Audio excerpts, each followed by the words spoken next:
Hello दोस्तों, कैसे हैं आप सब। उम्मीद करता हूँ कि सब अच्छे होंगे। दोस्तों, आज हम आपको जिस देश के बारे में रोचक जानकारियां देने जा रहे हैं, वहाँ के लोगों को दुनिया का सबसे अनुशासित माना जाता है। एक ऐसा देश जिसने पिछले 40 सालों में इतनी मेहनत की है कि इन्होंने आज अपनी नई कहानी लिखी है। इस देश के संबंध हमारे देश के साथ बहुत अच्छे हैं और दोस्तों, इस देश की साफ सफाई देखकर आपका मन गदगद हो जाएगा। एक ऐसा देश जिसकी खूबसूरती को देखने के लिए हर साल इतने लोग आते हैं जितनी कि यहाँ की आबादी भी नहीं है। कहा तो ये भी जाता है कि इसी देश में दुनिया का सबसे पहला इंसान बसा था। दोस्तों, ये देश कोई और नहीं है बल्कि है ओमान, एक ऐसी कंट्री जहाँ की खूबसूरती ही उसकी पहचान है। सबसे पहले आपको बता दूं कि इस देश का पूरा नाम है द सल्तनत ऑफ ओमान। देश की कुल आबादी है सिर्फ 50 लाख के आसपास, और वहीं बात की जाए यहाँ की पॉपुलेशन डेंसिटी की तो यहाँ सिर्फ 16 लोग पर स्क्वायर किलोमीटर पे रहते हैं। यहाँ के 88% लोग शहरों में रहते हैं तो वहीं मात्र 12% आबादी ही गाँव में बसती है। देश की औसत उम्र इस समय है 30 साल, यानी कि ये देश काफी जवान है। मस्कट ओमान की राजधानी है, जो राजधानी ही नहीं बल्कि यहाँ का सबसे बड़ा शहर भी है। ये शहर आधुनिकता तथा परंपरा का अद्भुत संगम है और ये ओमान का एक बहुत बड़ा पर्यटन केंद्र भी है। ओमान एक एशियन कंट्री है। इस देश के बारे में कहा जाता है कि अभी ज्यादा साल नहीं बीते हैं जब 1970 तक इस देश में बहुत गरीबी हुआ करते थे। परेशानी इतनी थी कि लोगों के पास खाने को नहीं था, पहनने को नहीं था, और यहाँ के लोग बहुत ज्यादा अफ्रीकन देशों की तरह रहन सहन फॉलो करते थे। लेकिन 1970 में एक चमत्कार हुआ और उसके बाद से इस देश की कहानी ही बदल गई। यहाँ के लोगों ने मेहनत करके सब कुछ पलट दिया और गरीबी से अमीरी आ गई इस देश में। अब आप सोच रहे होंगे कि भला ऐसा क्या चमत्कार हुआ होगा, उन्हें आधा दिन का चिराग मिल गया क्या?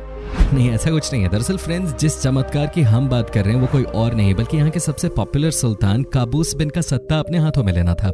उन्होंने इस देश को अपने हाथों में 23 जुलाई 1970 को लिया और उसके बाद से इन्होंने देश में सब कुछ बदल के रख दिया। हालांकि सुल्तान काबूस बिन इसी साल 10 जनवरी को हमेशा से दुनिया के लिए चले गए, लेकिन अगर आज ओमान देश को दुनिया के नक्शे पे लाने का काम किसी ने किया तो ये वही थे। आज भी इस देश में इनकी इज्जत बहुत ज्यादा है। आज भी ये ओमान के सबसे बड़े लीडर माने जाते हैं। सच में ऐसे लीडर्स की जरूरत सबको है। दोस्तों, ओमान का बॉर्डर साउथ में अरब सागर से जुड़ा हुआ है और इसी वजह से यहाँ पे मछली पालन का काम बहुत बड़े पैमाने पे होता है। यहाँ के लोग मछलियों को पकड़ के दूसरे देशों में एक्सपोर्ट करते हैं। देश की अर्थव्यवस्था को मछली के बिजनेस से बड़ा लाभ मिला है। हजारों की संख्या में लोग इस काम में इन्वॉल्व हैं और आगे बढ़ते जा रहे हैं। साथ ही लोकल लेवल पे भी फिश की डिमांड ज्यादा होने की वजह से मछली पालन का काम बहुत हिट है। ओमान देश में जैसे ही कोई बालिग हो जाता है, यानी कि 18 साल से ज्यादा का हो जाता है, उसे यहाँ सरकार के द्वारा जमीन का एक हिस्सा दिया जाता है जिसे वो अपना घर बनाने के लिए यूज कर सकता है। कहते हैं कि जिसके पास महीने में $1000 से कम की कमाई है उसे यहाँ की सरकार खुद ही घर भी बना के देती है। आपको घर खरीदने की कोई टेंशन नहीं है और नहीं टैक्स भरने की। ओमान की बात करें तो यहाँ के लोग वाकई में लकी हैं। आज के जमाने में कहाँ की सरकार अपने लोगों को घर बनाने के लिए जमीन देती है, लेकिन ओमान सबसे अलग है। यहाँ के लोग भी अपने सुल्तान को मानते हैं और सुल्तान भी अपने लोगों को प्यार देते हैं। वैसे यहाँ की जनसंख्या भी कम है और वो भी एक कारण है कि ऐसा पॉसिबल है। ओमान में सबसे ज्यादा अगर किसी चीज को पसंद किया जाता है तो वह है सुबह के टाइम पे लेमन टी।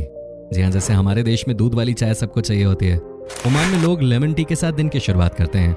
वैसे इसके कई फायदे हैं। पहली बात तो ये आपके शरीर से फैट बर्न करता है और दूसरा ये कि ये आपको फुर्तीला बनाता है। बस यही वजह है कि यहाँ के लोग लेमन टी को बहुत पसंद करते हैं। दोस्तों, ओमान में दिन के समय भयानक गर्मी पड़ती है और इसी वजह से यहाँ पर दिन के समय कोई भी आउटडोर काम करना पॉसिबल नहीं है। तभी तो यहाँ पे मैक्सिमम काम जैसे कि कंस्ट्रक्शन या रोड बनाने जैसी चीजें ये सब रात में की जाती हैं। यहाँ पर लेट नाइट तक काम होता है और अर्ली मॉर्निंग तक चलता है। वहीं दिन में यहाँ सब कुछ बंद रहता है, सिर्फ ऑफिसेस को छोड़ के। ओमान एक अरबिक मुस्लिम देश है, लेकिन यहाँ महिलाओं के साथ किसी भी तरह का भेदभाव नहीं होता। इस देश में महिलाओं को पूरी आजादी है अपने तरीके से लाइफ जीने की। साथ ही दोस्तों, यहाँ की महिलाएं न सिर्फ हर प्रकार के काम करती हैं बल्कि आजकल देश की सेना में भी शामिल हो रही हैं। हम सब जानते हैं कि अरब कंट्रीज में महिलाओं को किस तरह से ज्यादा फ्रीडम नहीं दी जाती, लेकिन ओमान बहुत अलग है। यहाँ की महिलाएं वोटिंग में भी बढ़ चढ़ के हिस्सा लेती हैं और सरकार बनाने और हटाने में इनका रोल अहम होता है। बाकी इस्लामिक देशों से ये बहुत अलग है। ओमान की साफ सफाई देखकर आपका दिल खुश हो जाएगा। यहाँ पर कहीं भी गंदगी आपको नजर नहीं आएगी। यहाँ सुबह सुबह ही रोड की सफाई कर दी जाती है और उसके बाद आपको यहाँ पर चारों तरफ सफाई नजर आएगी। यही वजह है कि जो टूरिस्ट इस देश में आते हैं वो यहाँ बहुत सुकून से समय बिता पाते हैं। ओमान का रिश्ता हमारे देश भारत से बहुत अच्छा है। यहाँ के कई सुल्तानों की पढ़ाई हिंदुस्तान में हुई है। बहुत सारे इंडियन लोग आपको देखने को मिल जाएंगे इस देश में। ओमान की कुल जनसंख्या का 20% भारतीयों से बना है। सबसे ज्यादा इस देश में भारतीय इंजीनियर्स काम करते हैं और वो ओमान को आगे लेकर जा रहे हैं। यहाँ पर भारतीयों को अच्छे खासे पैसे भी मिलते हैं। राजधानी शहर मस्कट में 2 हिंदू मंदिर भी हैं, जिनमें से एक 100 साल से भी अधिक पुराना है। दोस्तों, जहां तक बात रही इस देश में आने वाले टूरिस्ट की, तो आपको जानकर हैरानी होगी कि यहाँ पर कम से कम 2019 तक 6 से 7 मिलियन लोग हर साल घूमने के लिए आते थे। उसके बाद तो आपको पता ही है कि टूरिज्म इंडस्ट्री की क्या हालत हुई है चीन से आई बीमारी की वजह से। लेकिन आप समझिए कि यहाँ की कुल आबादी ही है 50 लाख के आसपास, और उससे कहीं ज्यादा लोग इस देश में घूमने आते थे। ये सब ओमान की खूबसूरती और इनके बेहतरीन होस्ट होने की वजह से हुआ है। इन्हें भी पता है कि आजकल टूरिज्म इंडस्ट्री कितना बड़ा और इम्पोर्टेंट सेक्टर बन गया है, इसलिए टूरिस्ट को हर सुविधा देते हैं ताकि ज्यादा से ज्यादा लोग इस देश में घूमने के लिए आएं। ओमान में 75% लोग मुस्लिम हैं, बाकी के 25% में हिंदू, क्रिश्चियन और बाकी धर्म के लोग शामिल हैं। इस देश में धर्म के नाम पर कभी राजनीति नहीं होती, ये भी एक बड़ी वजह है इस देश के डेवलपमेंट की। यहाँ पर सब मिलजुल कर रहते हैं और धर्म से उठ के बात करते हैं, जो कि वाकई में बहुत अच्छी बात है। ओमान के लोगों को बहुत ही डिटैच्ड नेचर का माना जाता है। कहते हैं कि यहाँ के लोग न तो किसी से कुछ ज्यादा बोलते हैं और न ही किसी भी बात पे लड़ते हैं। ये बहुत ही डाउन टू अर्थ होते हैं, और सबसे अच्छी बात यह है कि यहाँ पे जो एक बार नियम बन जाता है हर कोई उसका पालन करता है। यही वजह है कि इस देश ने खूब तरक्की की है। कई देशों में लोग अपनी सुविधा के हिसाब से नियम बनाते हैं और तोड़ते हैं, लेकिन इस देश में ऐसा नहीं है। यहाँ जो सुल्तान ने कह दिया वही पत्थर की लकीर है। ओमान के लोग बहुत ही मेहनती होते हैं। इस मामले में ये अरब के बाकी कई देशों से बहुत अलग है ना। आ जाता है कि अरब के देश में इतना पैसा है कि यहाँ के लोगों को मेहनत करने की आदत ही नहीं है, लेकिन ओमान देश इस मामले में बहुत अलग है। इस देश की बात ही अलग है। यहाँ के लोग बहुत मेहनती होते हैं। यहाँ पर काम का मतलब होता है काम। कोई भी ऐसा इंसान आपको नहीं मिलेगा जो कि आधा अधूरा काम छोड़ के चला जाए, और इसी आदत ने इस देश को कहां से कहां पहुंचा दिया है, वो भी सिर्फ 40 से 42 सालों में। दोस्तों, ओमान को पक्षियों का देश भी कहा जाता है। बहुत ही कम लोगों को पता है ये बात कि ओमान में ठंड के मौसम में यूरोप, अफ्रीका और एशिया के कई तरह के पक्षी आपको देखने को मिल जाते हैं। जहाँ दोस्तों, अगर आपको भी तरह तरह के बर्ड्स देखने का शौक है तो आप यहाँ आ सकते हैं। वेल फ्रेंड्स, शुरू से ही ये देश सबसे अलग रहा है। इस देश की पड़ोसी कंट्रीज हैं यूएई, सऊदी अरेबिया और यमन, लेकिन ओमान इन देशों से बहुत अलग है।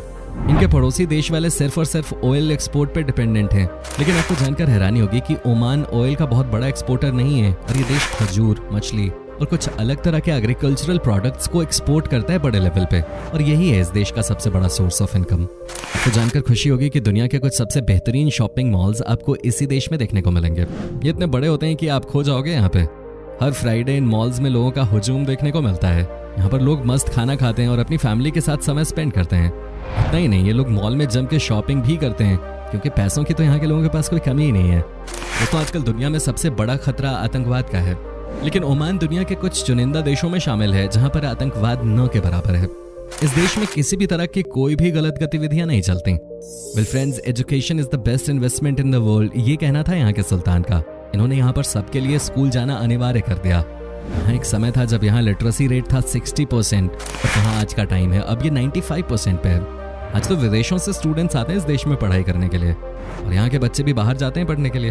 ओमान देश के बारे में सबसे रोचक तथ्य ये है कि ऐसा माना जाता है कि दुनिया का सबसे पहला इंसान इसी देश में था, यानी कि यहीं से इंसानियत की शुरुआत हुई। इस देश में मिली गुफाओं और कंदराओं का जब अध्ययन किया गया तो पाया गया कि इस देश में 1,60,000 साल पहले से इंसान रहते आ रहे हैं। ओमान के रिश्ते अमेरिका और ब्रिटेन के साथ बहुत अच्छे हैं। ओमान का अमेरिका और ब्रिटेन के साथ डायरेक्ट ट्रेड का रिश्ता है।